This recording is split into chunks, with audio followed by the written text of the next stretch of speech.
vamos entonces para la charla número 177 de nuestro encuentro.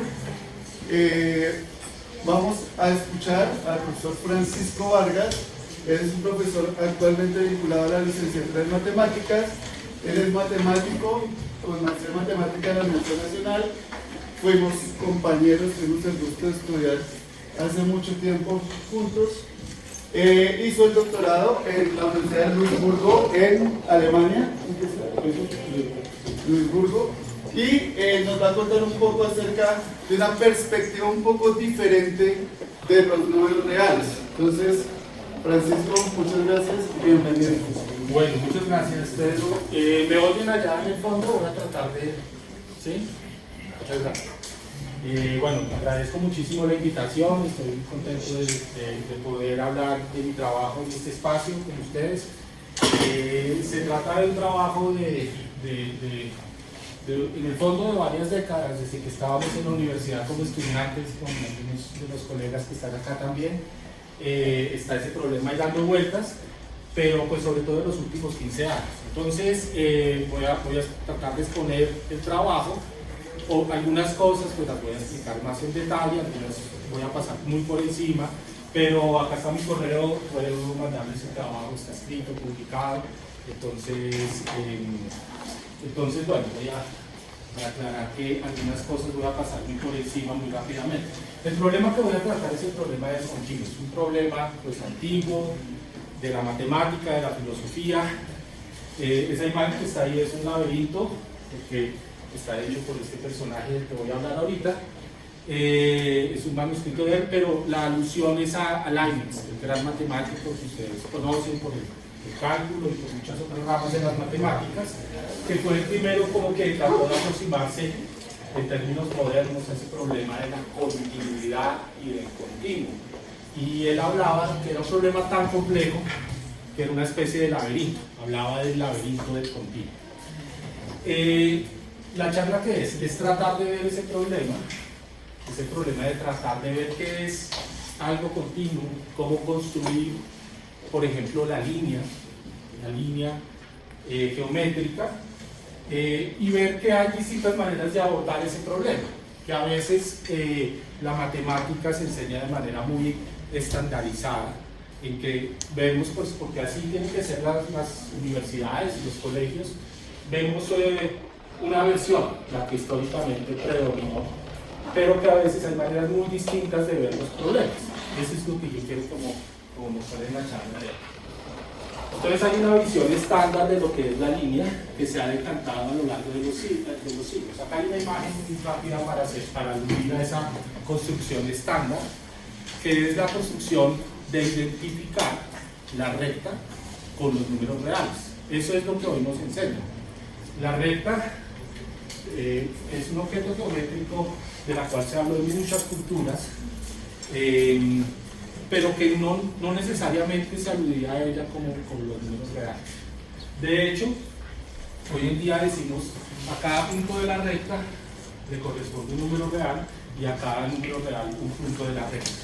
Establecemos una correspondencia biyectiva entre los números reales y la recta. Y esa es nuestra visión estándar de las cosas, ¿sí?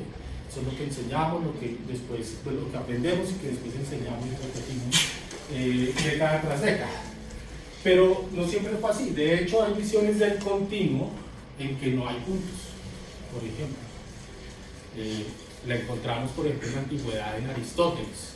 Aristóteles tiene un libro que se llama pues, La Física, de varios capítulos, que son varios libros. Y ahí aborda ese problema, el problema del tiempo, el problema de la línea, de la continuidad. Y él dice que el continuo no está constituido por puntos. ¿Qué es un punto? Euclides, el gran geómetra de la antigüedad, definía el punto como aquello que no tiene partes. Entonces un punto es algo indivisible, ¿sí? Entonces es lo que nos enseñan normalmente, pues, nos enseñan de los puntos. No, el punto ahí está, pero no tiene extensión. Ahí lo señalamos de alguna manera, pero no tiene extensión. No tiene partes, es indivisible. Yo no puedo, si miro el punto internamente, no tiene más estructura que el mismo. Entonces, esa es la manera en que normalmente que nos enseñan y en que nos acostumbramos a pensar el continuo. Pero hay visiones, como decía, muy distintas, como la de Aristóteles y muchos otros matemáticos. En términos modernos, se construye, como acabo de decir, el continuo como los números reales. Es el conjunto de los números reales. Esa construcción viene de dos grandes matemáticos del siglo XIX, que son Cantor y Dedekind. Seguramente algunos de ustedes ya han visto esa construcción de los números reales formal que se hace de dos maneras distintas, las cortaduras de Dedekind o las series de Cauchy en Cantor. Entonces, bueno, aquí está la foto de Cantor. Quiero también presentar la foto de Cantor porque voy a utilizar algunos elementos de la teoría de él. Sé que hay algunos que están todavía en el primer semestre, entonces quería aludir un poco a este tema porque lo voy a utilizar. Entonces, Cantor es famoso por su teoría del transfinito, de que hay varios, de que los números cardinales, los de contar, del tamaño del conjunto, y los ordinales, los de orden objetos, ¿sí? Desde primero, segundo, tercero, cuarto. Esos números no son solamente números en el ámbito de lo finito, sino que yo puedo extender esa construcción en el infinito. Entonces hay construcciones de Cantor famosas, pues, centrales sobre la matemática, en que él muestra que hay muchos cardinales posibles en el infinito. No hay solo un infinito, sino que hay toda una escala, un despliegue del infinito. Entonces es muy famosa la construcción. Acá solo puse la foto rápida para los que ya lo conozcan, para recordar el método diagonal famoso de Cantor, donde muestra que los reales tienen un cardinal mayor que los naturales. Eso normalmente se escribe al cero es el cardinal de los naturales, 2 al cero, acá es exponencial, es el cardinal de los reales, y él demuestra con este método, que es una demostración por reducción al absurdo, que los naturales son menos que los reales. Bueno, eso es para hablar de qué es el continuo usualmente, ¿sí? Es entendida como esos reales con este cardinal fijo, que es 2 al cero, y hay un problema muy grande en matemáticas, que es uno de los problemas de Hilbert, el primer problema de Hilbert, que es la hipótesis del continuo. Pero eso no es lo que voy a hablar hoy. Ese es el problema usual, la versión usual del continuo. Lo que voy a hablar es de una versión alternativa. Bueno, esto que está acá, ustedes son matemáticos, entonces es la versión usual de lo que se supone que es toda la matemática, que es todo en la matemática son conjuntos. Esa es la visión estándar hoy. Después de Cantor, la matemática se concibe como conjuntos, geometrías, conjuntos de puntos, conjuntos numéricos, conjuntos, estructuras algebraicas, todas las estructuras, espacios topológicos, todos los espacios, todas las estructuras abstractas que vean, están ahí en algún momento. Entonces aparece un universo que va ordenándose y va creciendo. Entonces eso se lo debemos a Cantor, es la visión conjuntista usual. Se parte del vacío y acá en el centro aparecen como una especie de columna vertebral que son los ordinales. Entonces están el 0, el 1, el 2, punticos, y está el primer ordinal que se llama omega, que es el orden de los números naturales. ¿Sí? Entonces ese ya es infinito. Pero después yo puedo coger los números naturales y poner un elemento después, más grande que todos los anteriores.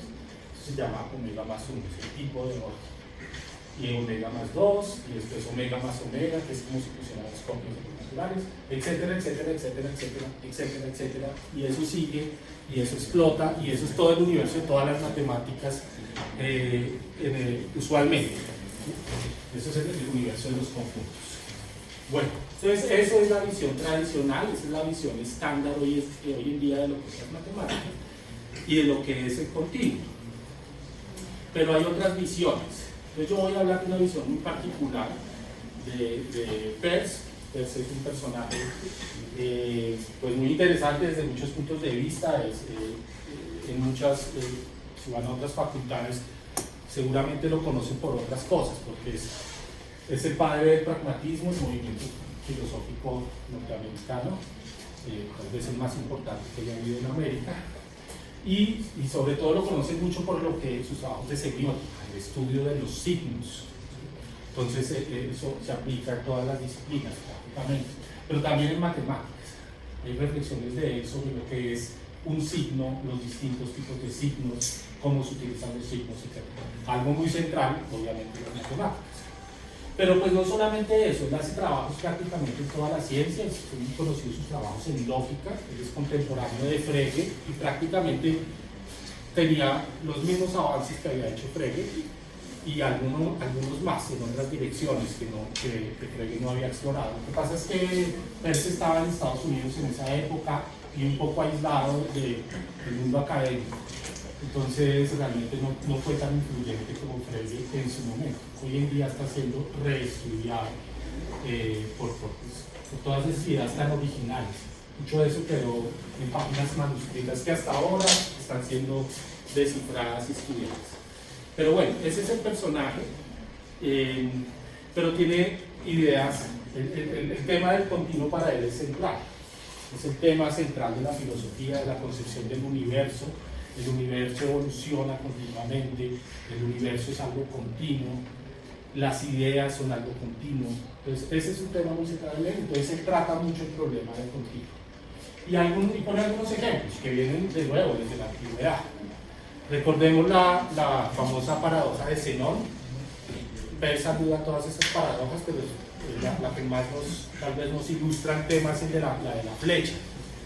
Entonces, la flecha aparentemente se mueve, pero si realmente lo comenzamos a pensar en cada instante, es como si estuvieran en un video y le ponen pausa.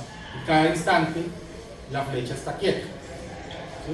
Un instante es como si fuera una especie de punto de tiempo. En ese punto no puede haber movimiento porque el punto no tiene partes, ¿sí? Entonces, en cada punto no hay movimiento, en cada instante no hay movimiento y el intervalo temporal es una suma de puntos. Entonces, si yo sumo todas esas quietudes, no puedo armar el movimiento, ¿sí? Pónganse a pensarlo, ¿verdad? Ese es uno de los grandes, digamos, debates desde la antigüedad que ha quedado irresuelto. Es una de las paradojas famosas de Zenón. O sea, hoy en día todavía se discuten en física, en filosofía. Entonces, eso tiene que ver con la naturaleza del movimiento y el tiempo, que tiene que ver con este problema de la continuidad. Si pensamos en tiempo como constituido por instantes, por puntos, lleva a problemas. Entonces, eso lleva a Peirce a concebir que el tiempo, el movimiento, el espacio, no está constituido por puntos. Lo mismo pasa con otros problemas, también si comenzamos a pensar en figuras geométricas. Por ejemplo, está el ejemplo famoso que no solamente ponen varios filósofos y de manera independiente. Supongamos que hay una mancha de tinta de papel, ahí en papel blanco. Nos podemos preguntar por cada punto qué color tiene. Entonces uno puede decir, acá claramente un punto en el exterior de la mancha es blanco y un punto en el interior de la mancha es negro. Pero si nos preguntamos, ¿y un punto en la frontera qué? ¿Es blanco o es negro? Ahí uno comienza a dudar.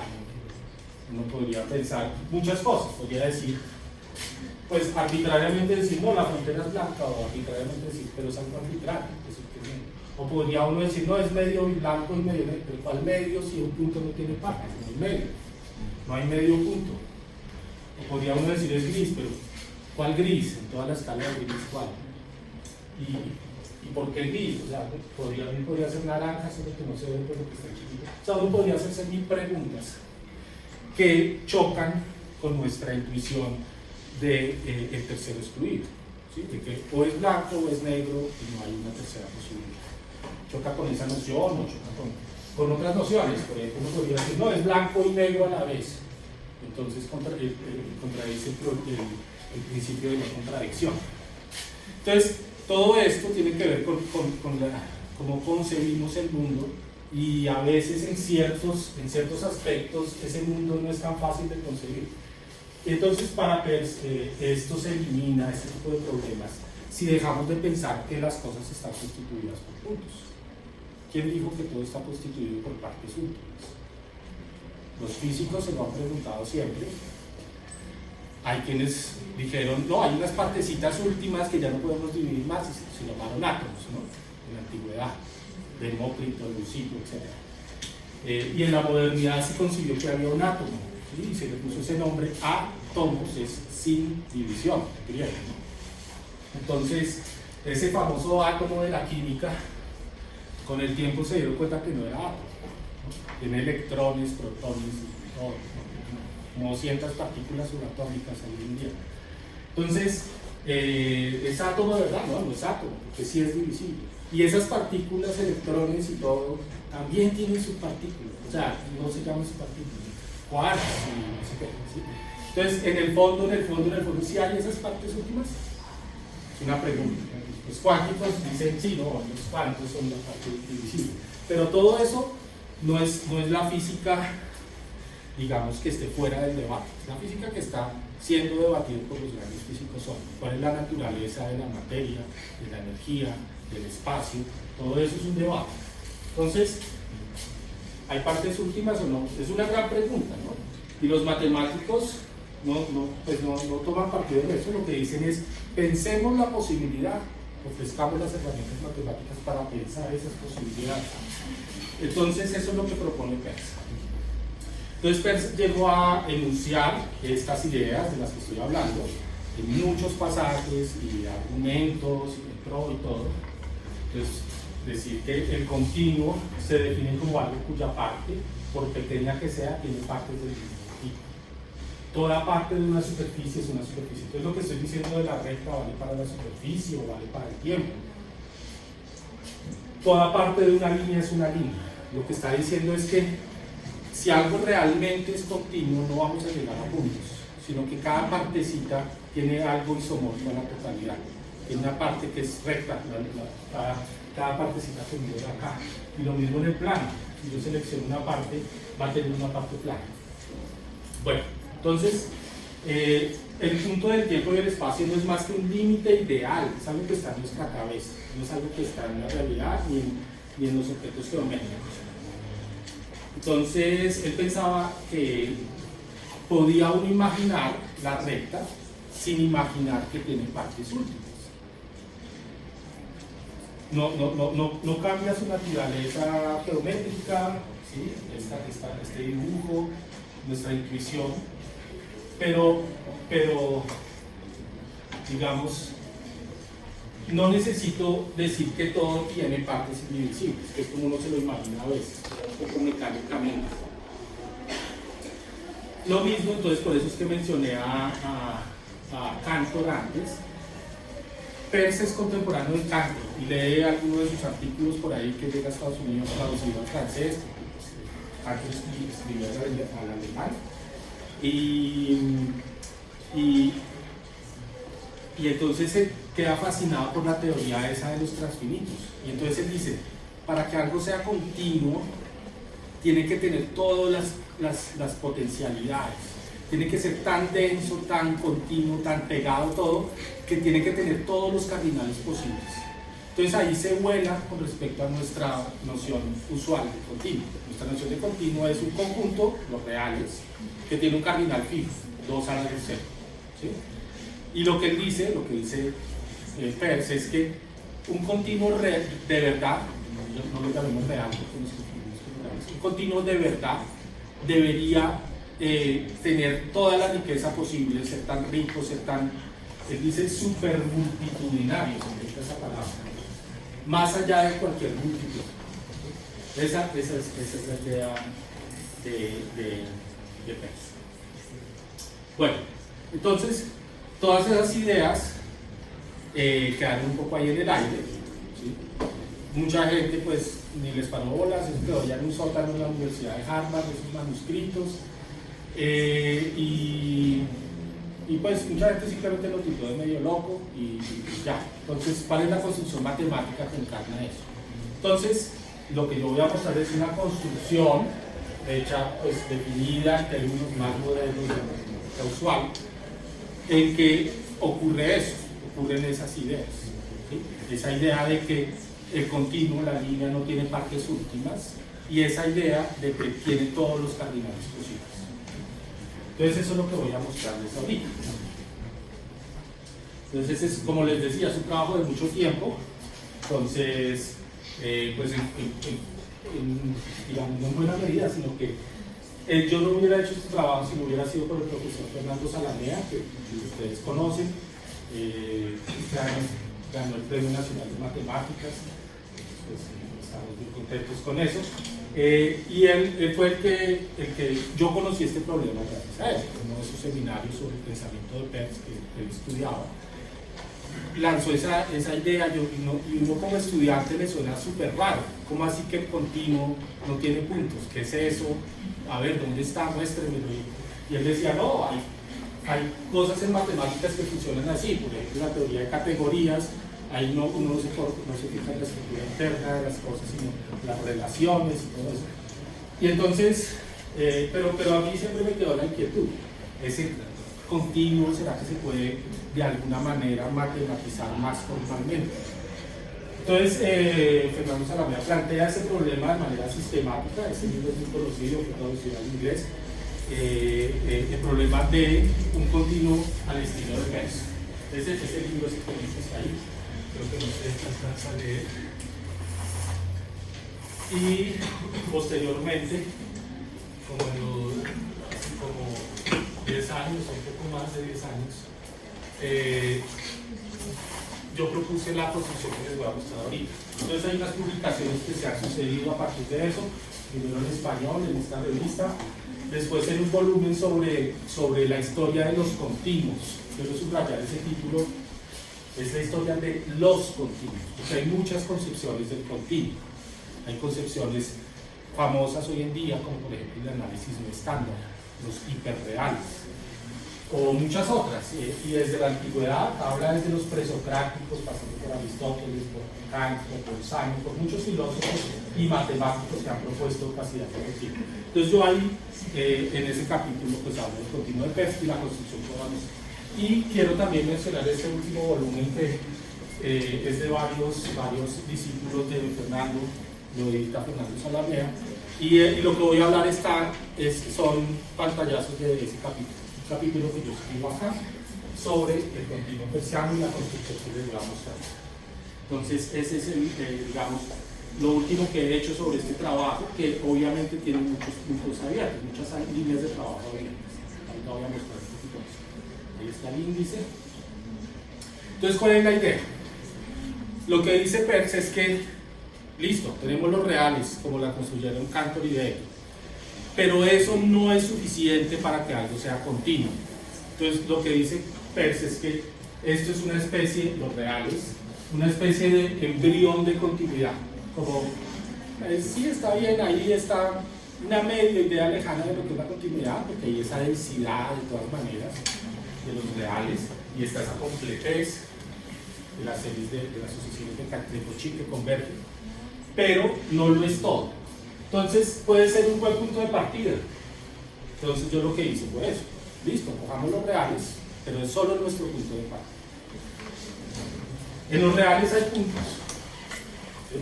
Pues podemos ahí indicar, son números, los identificamos con números. Entonces cada uno de esos puntos, yo no quiero que sea un punto.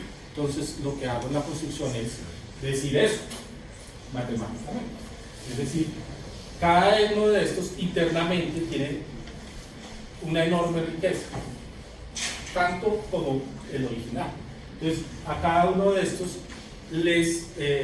como que lo exploto en otra recta real. Entonces ocurre esto. Hay que dar la explosión. Entonces, dentro de cada uno de estos puntos queda toda una riqueza de la recta, en esta hay otra, y en cada uno de los puntos hay una copia de los reales. ¿Sí?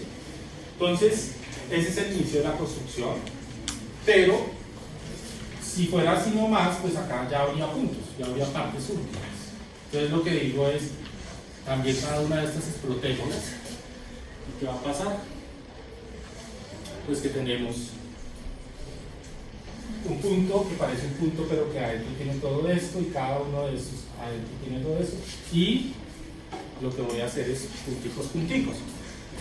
Esos tres punticos no solamente es sigamos hasta el infinito, no, es mucho más allá.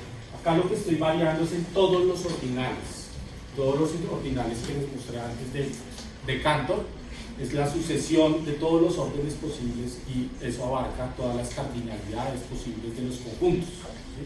Los conjuntos más gigantescos que se puedan imaginar en algún momento van a ser alcanzados en esta sucesión. Bueno, entonces lo que hacemos es eso pues un poquito así informalmente, ¿no? Gráficamente.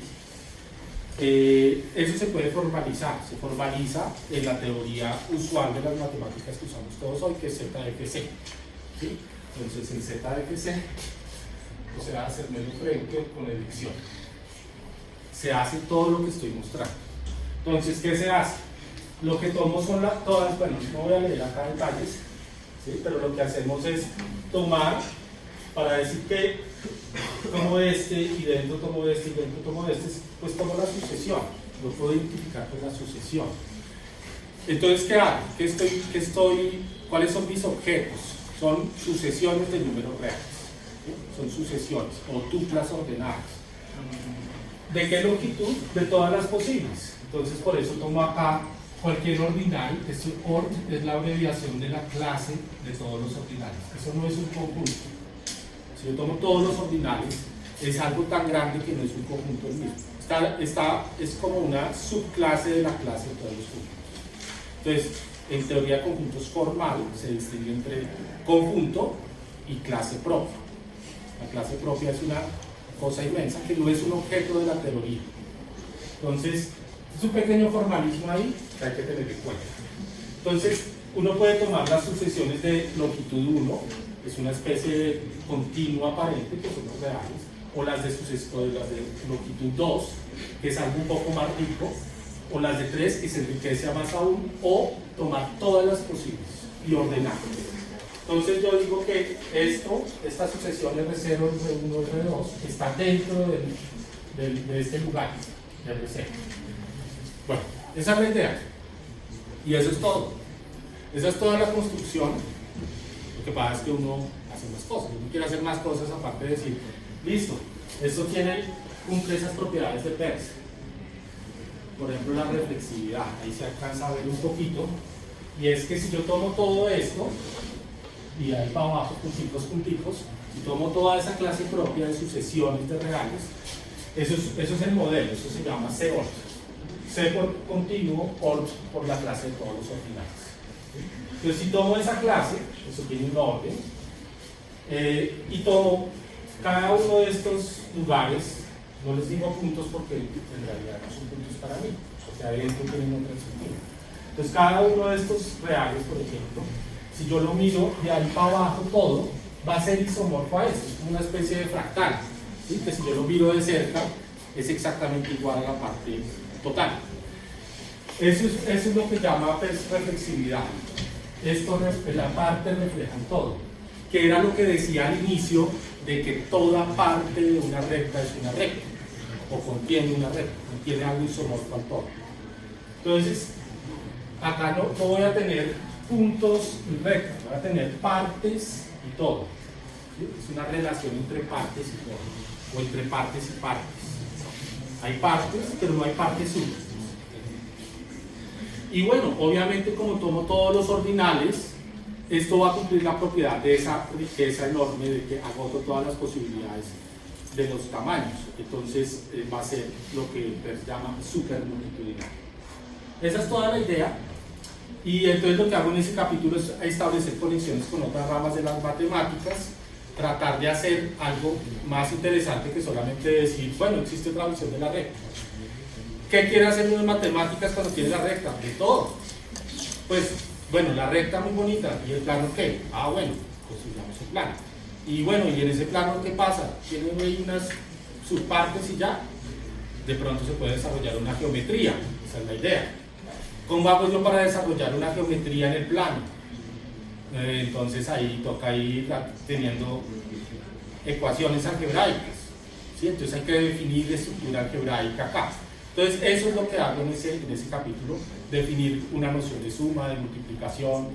Tengo un anillo, ya teniendo un anillo puedo definir ecuaciones, y teniendo ecuaciones pues tengo las construcciones usuales de la geometría analítica o la geometría algebraica.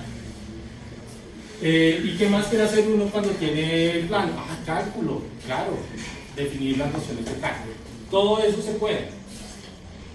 Y se puede de una manera que a mí me sorprende, o sea, realmente es funciona muy bien. Bueno, acá hay una conexión, no puedo detenerme en esto, pero es que Peirce no es el único que ha pensado esa idea de que no hay puntos. Hay otros filósofos, otros matemáticos, uno muy conocido es Whitehead, ustedes de pronto lo conocen porque es el maestro y coautor de Russell, que escribió Los Principios Matemáticos. Entonces él, aparte de ese libro, pues hizo muchas otras cosas, hizo trabajos en relatividad general, hay una versión de la relatividad general de Whitehead, una formalización, pero también entonces se preocupó mucho por la naturaleza del movimiento y del tiempo, ¿sí? Entonces, por ejemplo, él decía que en la realidad no hay partes últimas, igual, lo que hay es eventos, no hay instantes indivisibles, hay eventos, hay un flujo, hay una transformación continua, ¿sí? Entonces, todo evento se extiende sobre eventos y cada evento es extendido por otros eventos. No hay estructura atómica en la duración.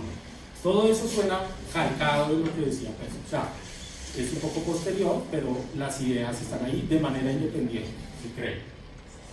Bueno, no me voy a detener en lo de Whitehead, pero solo quiero mencionar que esas ideas de Whitehead, él las enunció, esas relaciones entre partes y todo, y se llama mereología. Meros es parte en griego, mereología es las relaciones partes, todo. Eso fue estudiado también por otros matemáticos. Después existe toda una rama de geometría que se llama se llama pointless, pero ese nombre no es muy bueno porque es como que es sin importancia, entonces es sin puntos. Hay otros nombres, ahorita no me acuerdo. Uno dice la geometría es point-based, que es basada en puntos, y non-point-based, que es no basada en puntos. Hay muchos matemáticos, hay una escuela italiana también famosa que ha axiomatizado esas ideas de Whitehead, se llaman espacios de inclusión de Whitehead. Y eso se llama geometría sin puntos. Lo que yo muestro en el libro es que esos axiomas de espacios de inclusión de Whitehead se cumplen en la construcción que yo hago. La construcción que yo hago cumple, satisface esas propiedades.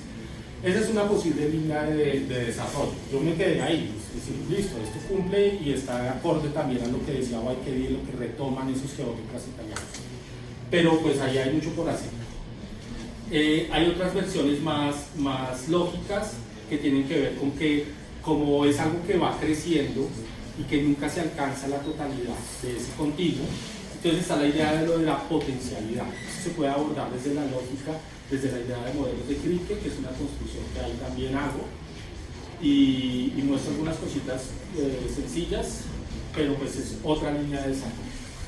Acá quiero mencionar entonces que uno puede pensar no solamente la recta, sino el plano. Entonces el plano, uno puede concebirlo de varias maneras, en el plano o en los espacios multidimensionales de cualquier cantidad de dimensiones. Entonces, el plano, uno podría concebirlo como hago ese continuo, esa línea que se explota, que llame ese orden, y tomo otra copia de eso y tomo los pares ordenados de esas sucesiones de reales. Acá tengo una sucesión de longitud 3, de longitud 3, y formo el par ordenado de esas dos sucesiones. Esa es una opción. Entonces, tengo acá esa recta enriquecida, tengo acá otra versión, y tomo las parejas ordenadas. Esa es una versión. Pero también puedo hacer al contrario. O sea, puedo pensar, tengo el plano usual, el plano cartesiano, R por R, R2, y cada punto hago la misma construcción que hice con la recta. Entonces, adentro tiene una copia del plano y esto adentro tiene otra copia del plano, etcétera, etcétera. Ambas intuiciones son interesantes, pero es más interesante que puedo pasar de la una a la otra, porque en el fondo, ese es un teorema ahí que muestro sencillo, son equivalentes. Entonces, puedo pensar de las dos maneras el plano y el espacio tridimensional, etcétera. Como les decía, uno quiere algo de álgebra. Acá yo, como tengo sucesiones de cualquier longitud, tengo que poder lidiar con el transfinito. Entonces utilizo algunas ideas de Cantor clásicas en conjuntos de la teoría de ordinales. Entonces uno puede definir el producto, es esta cosa que está acá, necesito estas definiciones formales que no voy a explicar ahorita, pero voy a poner un ejemplo en el caso finito para que vean cómo funciona el asunto. Es muy sencillo. La suma es lo más fácil posible. ¿Qué es lo más fácil? Si tengo una sucesión, una tupla y otra tupla, lo más sencillo es sumar por componentes. ¿Sí? Facilísimo. Pero el producto necesito algo distinto. Entonces, yo puedo, es algo parecido a lo que ocurre con la notación decimal. ¿Sí? Si yo tengo 0,1 y lo multiplico por 0,1, ¿qué me da? Lo pongamos acá, 0,3. 0,3. ¿Qué pasa? Me da 0,03. Entonces es algo muy chiquito que multiplico por algo muy chiquito, pero entonces esto me da aún mucho más chiquito. Es otro orden de magnitud, ¿cierto? Entonces, esto imita esa idea, porque lo que yo tengo acá es como que este es un número real y este es un número real. Estoy en el primer nivel de la regla. Entonces, si yo multiplico un real por un real, ¿qué me da? Un real, como toda la vida. Entonces acá lo coloco en la primera casilla, que es la de los reales. Acá voy a mostrar lo que está dentro de este real. Entonces, ¿qué hay ahí adentro? Si yo multiplico un real por un número chiquitico, como ese 1, eso me da un número chiquitico. Es como si yo tengo acá pi por 0,1, ¿qué me da? 0,314. Bueno, sí. Entonces se me corrió. Entonces este real por este me va a caer acá. Entonces, bueno, ¿sí? Y este real, este es un real, por uno pequeñito que está dentro de ese real, eso se llaman infinitesimales, me da un infinitesimal de primer orden. Y si tomo un infinitesimal de primer orden por uno de primer orden, me da un infinitesimal de segundo orden. Y un real con un infinitesimal de segundo orden me da ahí. Entonces, eso me determina en qué casilla me cae. Entonces, lo que quiero mencionar es que es algo que es muy natural, es la generalización de esta idea del orden de magnitud en la notación decimal. Solamente que llevado a lo infinitamente chiquito. No es solamente muy chiquito como esto que está a la derecha de la coma, es algo infinitamente chiquito. Y entonces me funciona, y entonces hago esta multiplicación que es una generalización de la multiplicación de polinomios. Acá es como si estuvieran sumando los índices. Acá son los que suman 1 y me quedan solo 1. Acá son los que suman, acá los que suman 2 y acá los que suman 3. Entonces me van cayendo una casilla respectiva. Bueno, con eso entonces tengo una estructura de anillos, como decía. Eso tiene conexiones con matemáticas que ya han sido desarrolladas. Por ejemplo, hay algo que se llaman los números duales, que algunos de ustedes seguramente conocen, en donde yo desarrollo una geometría con infinitesimales que son nilpotentes, o sea, un infinitesimal al cuadrado de cero. Pero bueno, eso es como para ver que esta construcción es una generalización de cosas que ya también existían. Obviamente yo no tenía ni idea, me di cuenta después y uno comienza a ver qué conexiones interesantes con otras ramas. Y para terminar, porque no hay más tiempo, el cálculo tiene una larga historia, surgió por Leibniz y Newton con el uso de infinitesimales, que son magnitudes infinitamente chiquitas, no muy chiquitas, no tan chiquitas como quieras, sino infinitamente chiquitas, es distinto. Esos infinitésimos la gente no los quería porque les parecía algo muy raro, porque violaba al principio la propiedad arquimediana de los números reales. ¿Sí? Un infinitesimal es algo que viola la propiedad arquimediana. O sea, no estamos en los reales. El cálculo infinitesimal entonces nació en un contexto que no eran los números reales, realmente. Y por mucho tiempo, por muchas décadas, por un par de siglos, siguió así hasta que se formalizó. Y es lo que todos nos enseñan hoy en día en un curso de cálculo, la noción del límite. Esa noción viene mucho después, con Cauchy y sobre todo Weierstrass. El famoso epsilon y delta del límite, y con el límite se definen las nociones centrales del cálculo, que son derivada y ¿verdad? Entonces, bueno, hay un posible desarrollo, hay una generalización de la noción de función, de que funcione bien, eso se llama coherencia de estratificación, no voy a entrar en esas definiciones, pero uno puede definir funciones en ese plano enriquecido que les mostré. Entonces tengo funciones, tengo noción de continuidad y esto es lo más, creo que más interesante, es que uno puede definir la derivada con infinitesimales sin nunca mencionar la noción de límite. No se necesita la noción de límite, solo se necesita saber multiplicar. La multiplicación que les mostré ahorita. Hay algo que se llama microrectitud. Microrectitud es esto. Es que si yo tengo una curva en el plano y yo la miro, esto que parece un punto, desde las coordenadas R0 y R0 cuadrado es una parábola. Si yo miro, eso que parece un punto, adentro tiene una estructura. Dicen que es una copia entera del plano. Esa estructura, ahí yo puedo mirar qué pasa con la ecuación que yo medí de la parábola. ¿Sí? La parábola y igual a x al cuadrado. ¿Sí? Entonces, si yo miro lo que pasa en la segunda coordenada, tengo esto. ¿Qué es eso? Una recta. O sea, si yo miro muy de cerca, infinitamente cerca la parábola, en realidad es recta. Eso se llama microrectitud. Ya lo había dicho el maestro de Isaac Newton, que es Barrow. Barrow decía, las curvas en el fondo son, él decía en inglés, linelets, que es como lineecillas. Y decía, el movimiento en el tiempo, los pedacitos de tiempo bien pequeños, infinitamente pequeños, se llaman timelets. Y el tiempo está constituido por esas pequeñas extensiones de tiempo. Entonces, estas linelets serían como microrectas. Son pequeñas rectas, tan pequeñas que están allá dentro de lo que normalmente llamamos un punto. Entonces, el cálculo solo funciona. O sea, ¿cuál es el coeficiente ahí? 2R0. La variable es R1, porque es la segunda, es la misma que variable R1. Y el coeficiente me da la derivada. En el sentido usual de cuando uno deriva la función y igual a x al cuadrado, 2x, está acá, es esto.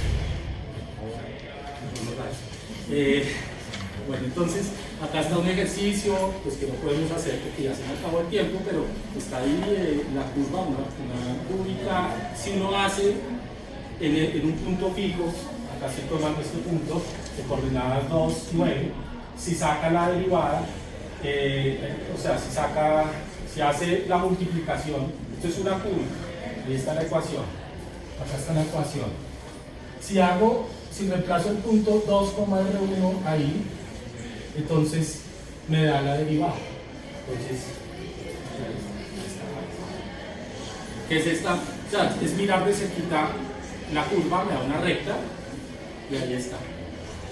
Entonces en este caso sería 10. ¿Sí? Sería 10. Lo que me da al final. Miro la segunda coordenada. Ahí está la derivada. ¿Qué dice? Solo multipliqué.